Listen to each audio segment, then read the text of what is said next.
పార్టీలో జరుగుతున్న పరిణామాలను అందరూ గమనిస్తున్నారు. వీళ్ళ కార్యకర్తలు ముఖ్యంగా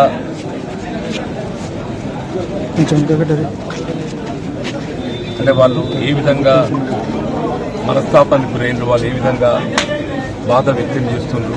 కార్యకర్తలు ఏదైతుందో ఈ రెండు ఎన్నికల్లో కూడా ఆతిథ్య ఫలితం పొందలేని పరిస్థితులు కొంత వాళ్ళంతా బాధతో ఉన్నట్టు పరిస్థితులు. ఇవాళ మరి ఇక్కడ ఇంతకాలం ఏదైతుందో ఎవరితోనైతే పోరాటం చేసినామో మరి ఆ శాసనసభ్యులను ఏదైతుందో ఏకపక్షంగా పార్టీలో చేర్చుకోవడం పట్ల కార్యకర్తలందరూ కూడా వారి యొక్క బాధ వాస్తవంగా పార్టీ బలోపేతం అనేది ప్రధానమని చెప్పండి. అటువంటి పార్టీ బలోపేతం కొరకు అగ్రనిశలు కృషి చేసి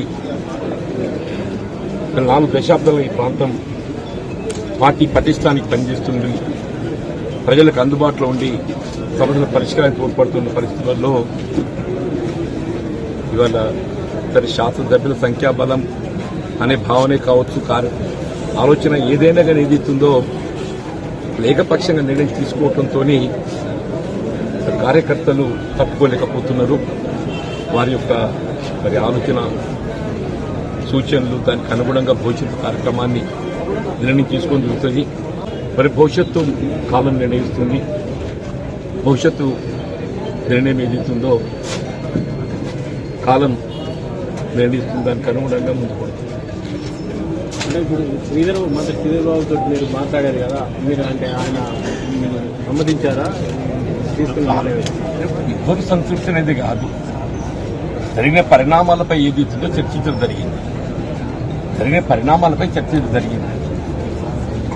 మరి శాసనసభ్యులు అనేది సంఖ్యాపరంగా మరి ప్రభుత్వానికి అండగా ఉండాలనే ఒక భావనతోని మరి ఇతర పార్టీలకు చెందినటువంటి ఒక శాసనసభ్యులు పార్టీలు చేసుకోవాలని చెప్పని తలంచవచ్చు.